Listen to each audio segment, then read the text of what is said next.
안녕하세요. 오늘 지잭의 히스테리 환자 소급적 효과로서의 필연성 여기에 내용에 대해서 한번 보겠습니다.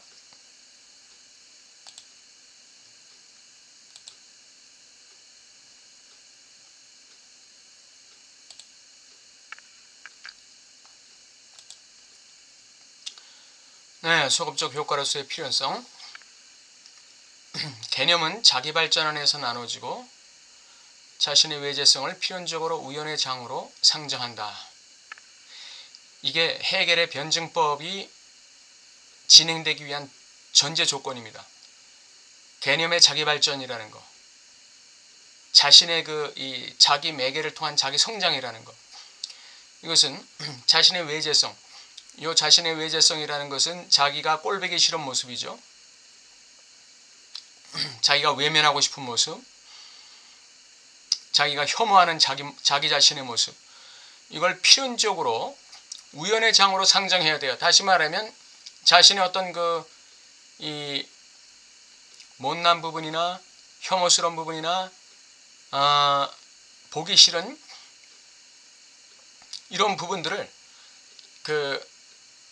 자신의 우연의 장으로 상정한다는 것은 말하자면 아우프헤붕, 배제시킨다는 말씀을 드렸잖아요.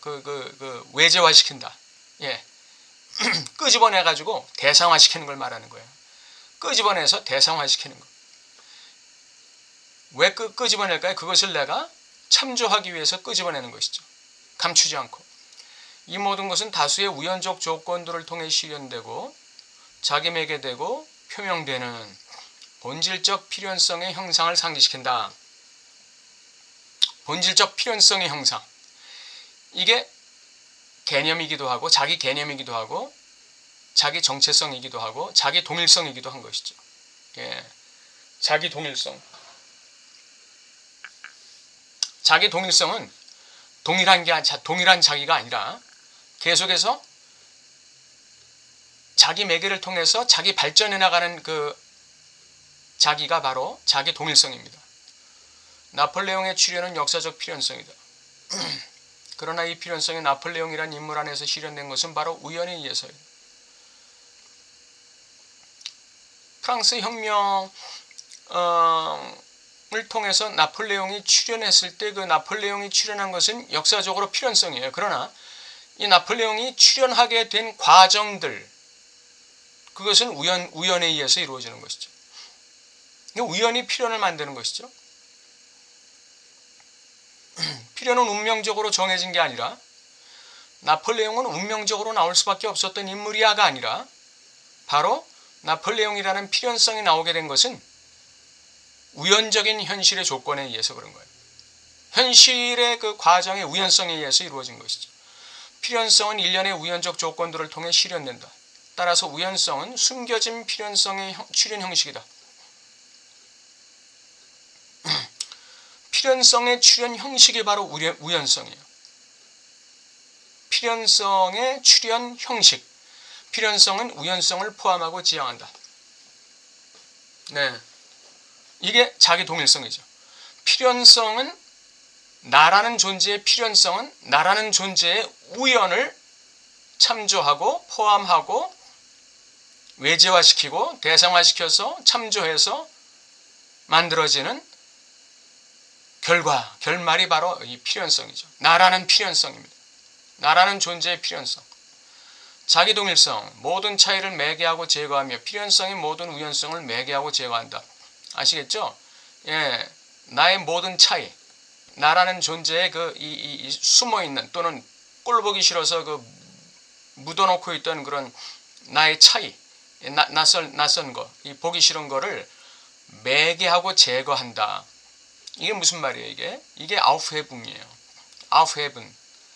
이게 바로 이 외제화시킨다, 대성화시킨다, 배제한다, 그런 뜻이죠.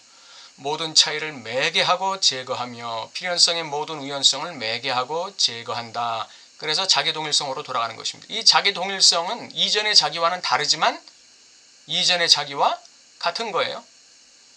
예, 이전의 자기와 같지만 이전의 자기와 다른 업그레이드된 그 자기죠. 그 자신이 소극적으로 자신의 전제된 조건들을 상정하는 필연성이라는 해결의 생각은 락강 관점에서는 주인기표, 즉 S1의 개념과 통한다.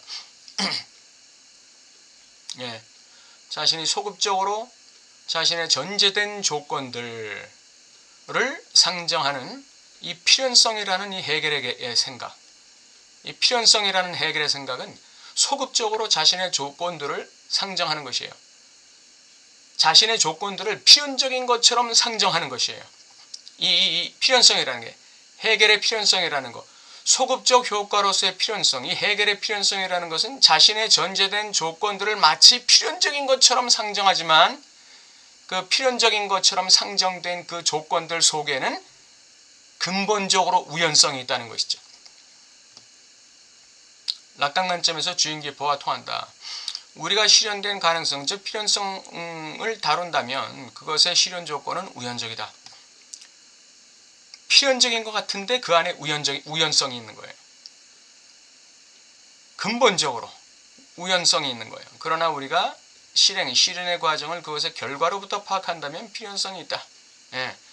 필연적인 것 같은데 근본적 우연성이 있다는 거예요. 이게 아주 그 애매모호한 개념인데 이게 여기서 아주 핵심입니다. 이게 실현된 가능성, 즉 결말의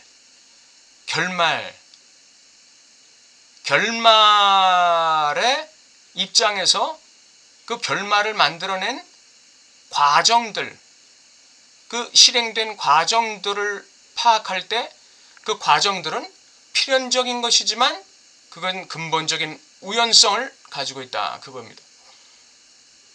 실현된 가능성으로부터 나온 실제적 결과는 그 자신의 전제된 조건들을 상정하는 한, 그것들을 자신의 실행 조건들이라고 한정하는 한 필연적인 것으로 나타난다.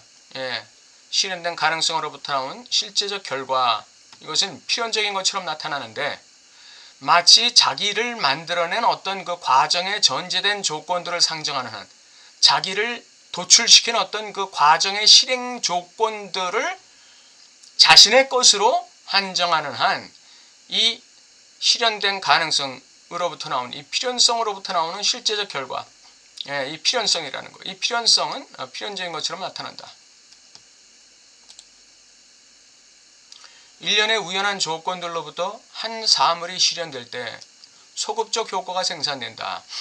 아까 나왔듯이 그 결말이 실현될 때, 어떤 가능성이 실현됐을 때 그 실현된 가능성으로부터, 즉 다시 말하면 필연성으로부터 소극적 효과가 생산되는 거예요. 마치 이런 발전이 처음부터 정해져 있었던 것처럼 목적론적 필연성에 직면한다. 즉 결과로부터 그것의 조건들은 결과 자체에 의해 상정된 것처럼 나타난다.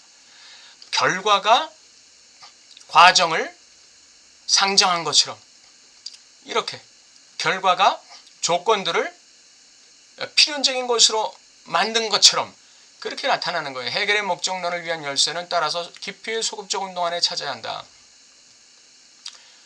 기피의 소극적 운동 뭐죠? 기피의 소극적 운동 안에서 새로운 주인 기피에 등장한 그것의 의미를 소극적으로 이전 사슬에 부여한다. 우리 락강의 개념에서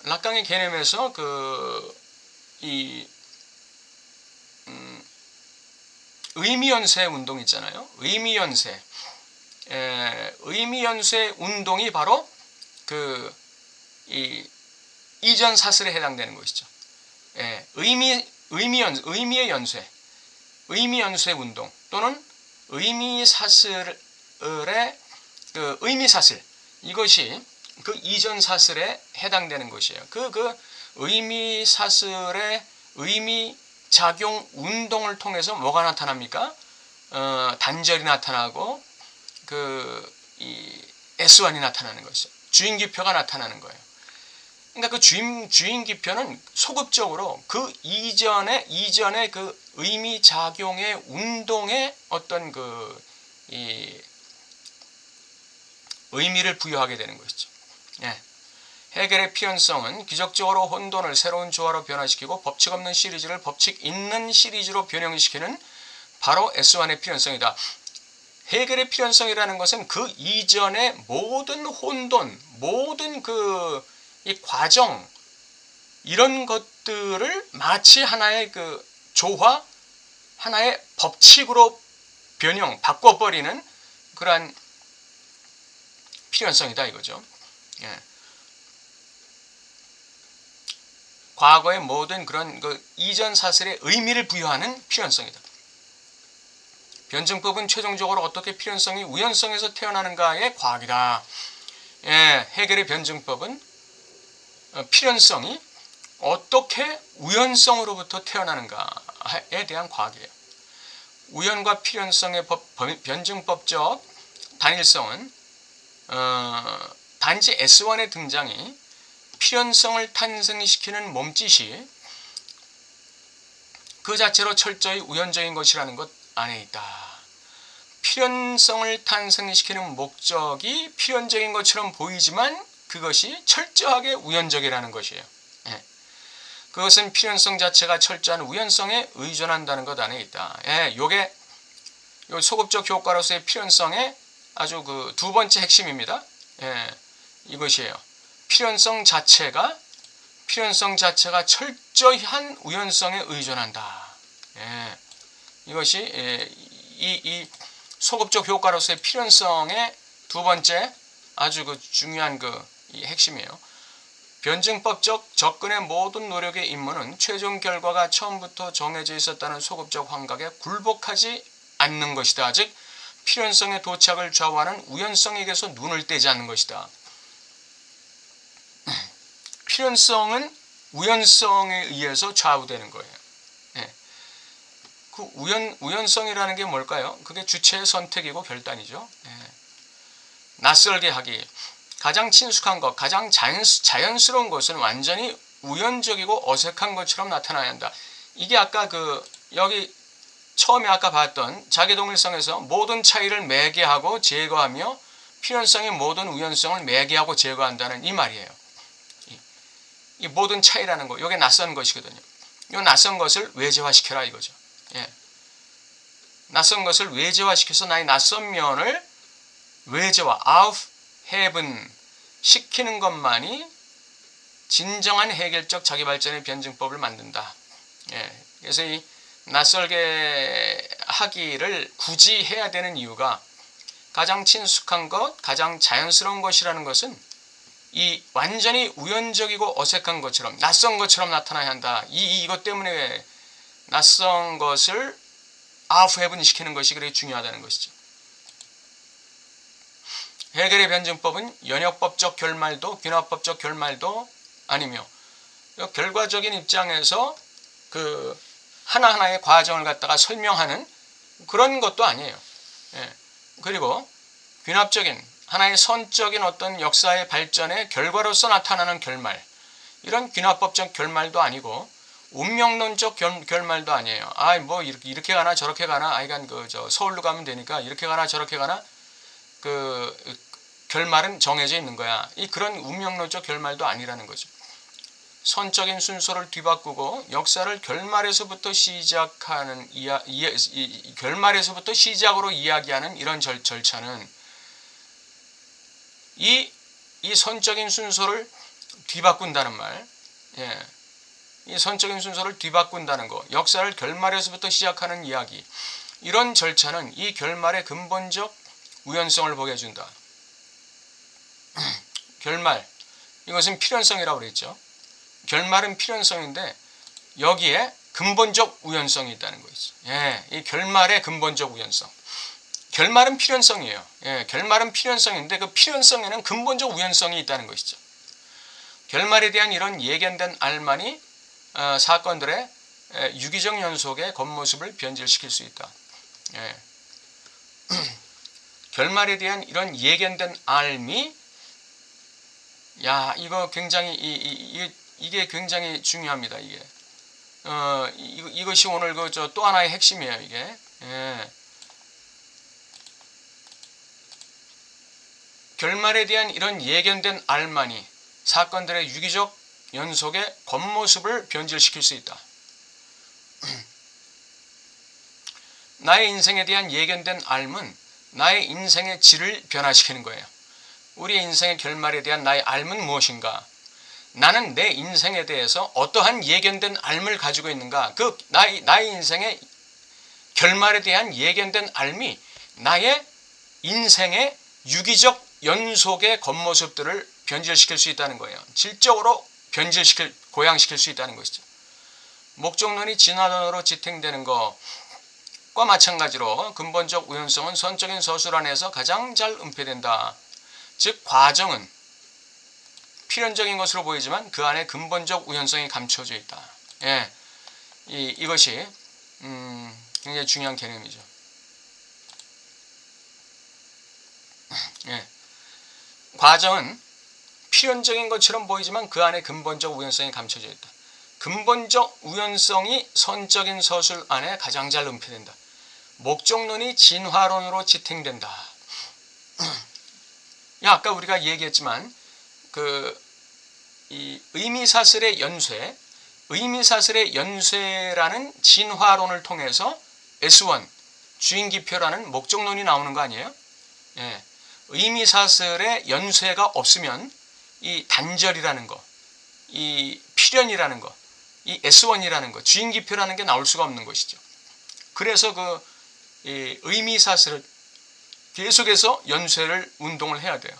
다시 말하면 자기 자신의 어떤 이 자기 발전을 이루어내기 위해서는 끊임없는 자기 탐색이 있어야 하고 끊임없는 자기 고민이 진화론적으로 진행돼야 돼요.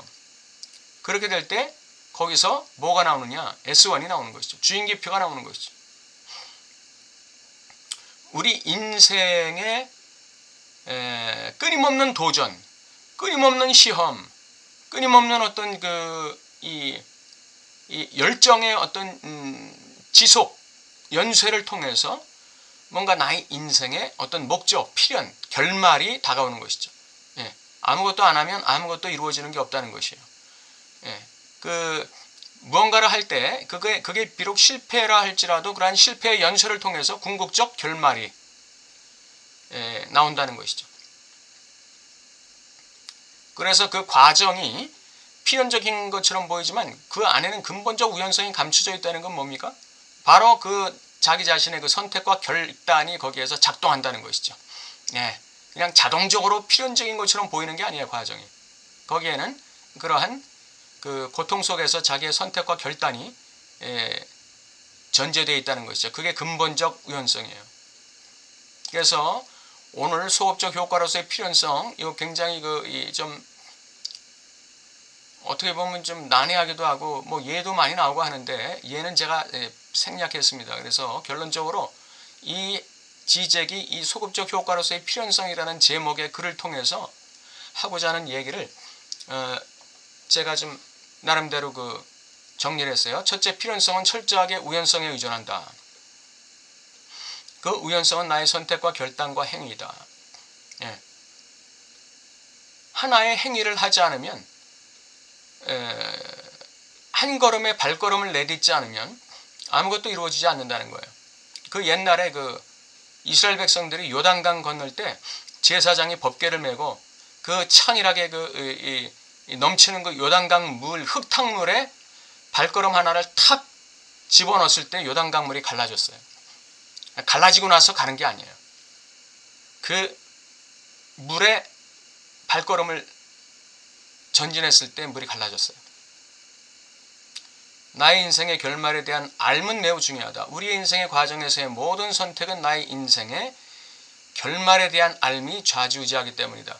내가 나의 인생에 대해서 어떤 결말이라는 알을 가지고 있는가? 내가 내 인생에 대한 기대, 내 인생에 대한 어떤 이 비전, 희망, 나의 인생의 결말에 대한 나의 알미, 누가 나에게 제시해 주는 게 아니고 내가 스스로 그 알을 만들어내는 것입니다. 내가 내 인생의 결말에 대한 알을 스스로 만드는 거예요. 근데 내 인생의 결말에 대한 알미 내 인생의 모든 과정을 좌지우지한다는 것이에요. 필연적인 결말이라는 입장에서 볼 때 나의 인생의 모든 과정은 필연적인 것처럼 보이지만 사실 거기에는 근본적 우연성이 감춰져 있다. 이 근본적 우연성이 바로 나의 선택과 결단이라는 것입니다. 내가 결말이라는 필연성의 입장에서 볼 때 나의 모든 과정들이 이 결말을 만들어내기 위해서 필연적으로 진행됐던 과정이야 라고 보이지만 거기에는 근본적 우연성, 즉 내가 만들어낸 것이지. 내가 만들어낸 거예요. 내 선택과 결단이라는 근본적 우연성이 감춰져 있는 거예요.